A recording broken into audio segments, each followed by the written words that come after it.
কচুতলিৰ মুছলমানৰ পৰা হিন্দু হোৱা পৰিয়ালটো ইছলাম ধৰ্ম ত্যাগ কৰি হিন্দু ধৰ্ম লোৱা সেই পৰিয়ালটো এতিয়া অন্তৰ্ধান হৈছে। ক'ত গ'ল সেই পৰিয়ালটো? ৰাহুল বড়ো আৰু ভূমিকা বড়োৰ নাম লৈছিল হাফিজ আলী আৰু ৰিজৱানা বেগমে। তেওঁলোক এতিয়া ক'ত সন্ধানহীন হৈছে? এই মুহূৰ্তৰ এটা গুৰুত্বপূৰ্ণ খবৰ আমি আপোনালোকক জনাইছোঁ। কচুতলিৰ এই পৰিয়ালটো এতিয়া অন্তৰ্ধান হৈছে।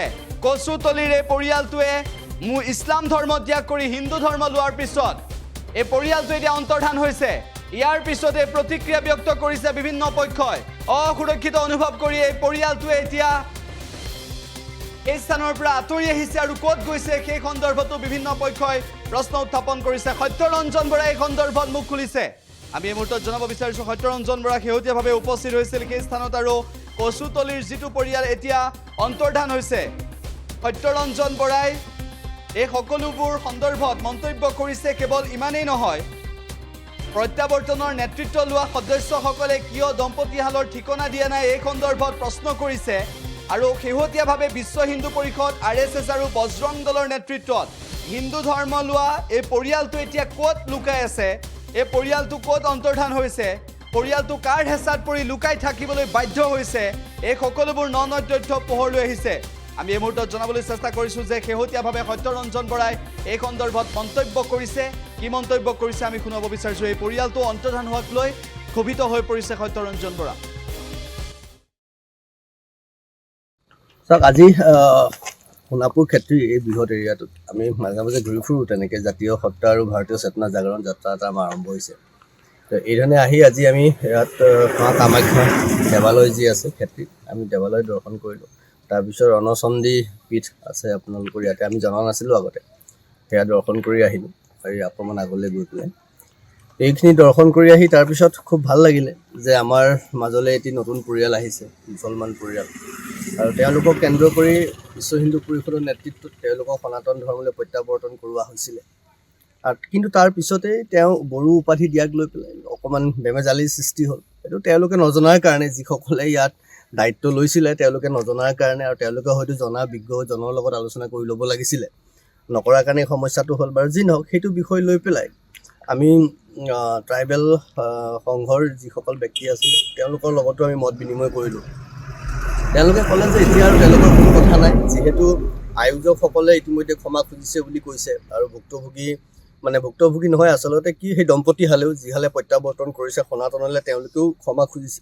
কিন্তু মই কৈছোঁ কালি যে ভুলটো সেই দম্পতীহালৰ নহয়, তেওঁলোকে ক্ষমা খোজাৰ কোনো কথা নাই, তেওঁলোকে ক্ষমা খোজাৰ কোনো প্ৰয়োজন নাছিলে। ক্ষমা খুজিব লাগে আচলতে যিসকলে তেওঁলোকক লৈ উদ্যোগ লৈ পেলাই কামটো কৰাইছে।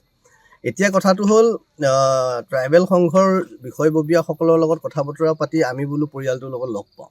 তাৰ উদ্যোক্তাসকলৰ মাজৰ এজন প্ৰদীপ পুৰকাইষ্ঠ, তেখেতক পাইলোঁ। এতিয়া আমি তেখেতৰ গৃহৰ সন্মুখতেই আছোঁ। তেখেতৰ তালৈ আহিলোঁ, আমি বোলো শুভেচ্ছা এটা জনাই যাওঁ। কিন্তু তাৰপিছত তেওঁ ক'লে যে নাজানো পৰিয়ালটো ক'ত আছে। তাৰপৰা ক'লে কোনে জানে, বোলে তেওঁলোকৰ সভাপতি জানে। সভাপতি কোন? বোলে ঘন মহন্ত। ঘন মহন্তৰ লগত যোগাযোগ কৰা হ'ল। ঘন মহন্তই ক'লে নাজানো বুলি ক'লে। প্ৰথমে ক'ত আছে তেওঁ নাজানে, বেলেগ কোনোবাই জানে। তাৰ পৰৱৰ্তী সময়ত ক'লে যে তেওঁ জানে, কিন্তু পৰিয়ালটো ক'ৰবাত লুকুৱাই ৰখা হৈছে। এতিয়া আমাৰ কথা হ'ল যে আমি শুভেচ্ছা জনাবলৈ আহোঁতে পৰিয়ালটো নাই, এবাৰ নাজানো, আৰু লুকুৱাই থ'ব লগা কিয় হৈছে? তাৰমানে এইটো বৰ আচৰিত কথা হৈছে।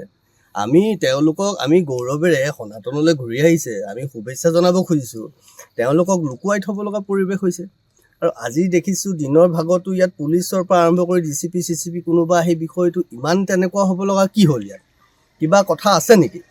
আমি লগ পালে শুভেচ্ছা দিলোঁহেঁতেন। আৰু তেওঁলোকক লৈ যিটো বাতাবৰণ, নেতিবাচক বাতাবৰণ যিটো সৃষ্টি কৰিছে, প্ৰদীপ পুৰকাষ্ঠই হওক, ঘন মহন্তই হওক, যাৰ কাৰণেই নহওক, আৰু কোনোবা এজন মেধি বুলিও আছে, দিব্যজ্যোতি মেধি নে কি, যাৰ কাৰণেই নহওক, এই গোটেইসকলৰ কাৰণে যিটো নেতিবাচক পৰিৱেশ হৈছে, এই গোটেই পৰিৱেশটোৱে সামগ্ৰিকভাৱে আমাৰ যিটো প্ৰক্ৰিয়া, সনাতনৰ যিটো সৌন্দৰ্য, সেই সৌন্দৰ্যটো ম্লান কৰিছে, সেই সৌন্দৰ্যটো নষ্ট কৰিছে। আৰু অজস্ৰ অসংখ্য লোক, খ্ৰীষ্টিয়ান ধৰ্মাৱলম্বীয়ে হওক, ইছলাম ধৰ্মাৱলম্বীয়ে হওক, তেওঁলোক সনাতনৰ সত্তাৰ মাজলৈ ঘূৰি আহিবলৈ আগ্ৰহ প্ৰকাশ কৰিছে। কিন্তু এই ধৰণৰ যদি বেমেজালি হয়, এই যি ধৰণে পৰিয়ালটোক লুকুৱাই ৰখা হৈছে যেনে ক'ৰবাত এটা অপৰাধে কৰিলে নেকি ইমান সুন্দৰ কাম এটা কৰি পেলাই তেওঁলোকে পৰিয়ালটোক লুকুৱাই কিয় থ'ব লগা হৈছে মই কিবা ইয়াত বৰ কিবা যেন সন্দেহজনক কথা কিছুমান আছে মোৰ তেনেকুৱা লাগিছে আৰু যিজন ঘন মহন্ত বুলি তেওঁৰ যিখিনি আচৰণ আমি দেখিলোঁ একেবাৰে অনৈতিক যেন মোৰ লাগিলে গোটেই আচৰণবোৰ মই নাজানো তেওঁ কি কাৰণে সেই ধৰণৰ আচৰণ কৰিছে আমাক লগ দিবলৈও তেওঁ সাহস কৰিব নোৱাৰিলে কি কাৰণে সাহস কৰিব নোৱাৰিলে এইটো সন্দেহৰ বিষয় এতিয়া কৈছে বোলে পুলিচে মানা কৰিছে তো পুলিচে কিয় মানা কৰিব যে এনেকুৱা যদি হৈছে বোলে তেওঁলোকক মুছলমানে মাৰিবলৈ খেদি ফুৰিছে নেকি পৰিয়ালটো সেইটো যদি হৈছে তেতিয়াহ'লে ভাল কৰিছে আমি ভাল পাইছোঁ লুকুৱাই থৈছে কিন্তু লুকুৱাই থ'ব লগা হোৱা কথা তাৰ পিছতো আমিবোৰ আছোঁতো আমাৰ সমাজখন আছে হিন্দু সমাজখন আছে কিয় লুকুৱাইছে কথাটো ৰাজহুৱা কৰিব লাগিব আমি তেওঁলোকক সুৰক্ষা দিবলৈ আছোঁ আমিতো আৰু কাপুৰুষ নহয় যে আমাৰ মাজলৈ এটা পৰিয়াল আহিব আমি যদি তেওঁলোকক সুৰক্ষাই দিব নোৱাৰোঁ আমি যদি তেওঁলোকক লুকুৱাই থৈ দিব লাগে নিজৰ মানুহখিনিৰ পৰাই যদি আমি তেওঁলোকক লুকুৱাই থৈ দিব লগা হয় তাৰমানে ক'ৰবাত আমি কিবা এটা যিকোনো খবৰৰ বাবে যোগাযোগ কৰক 7099017330 লগতে 7099017110 নম্বৰত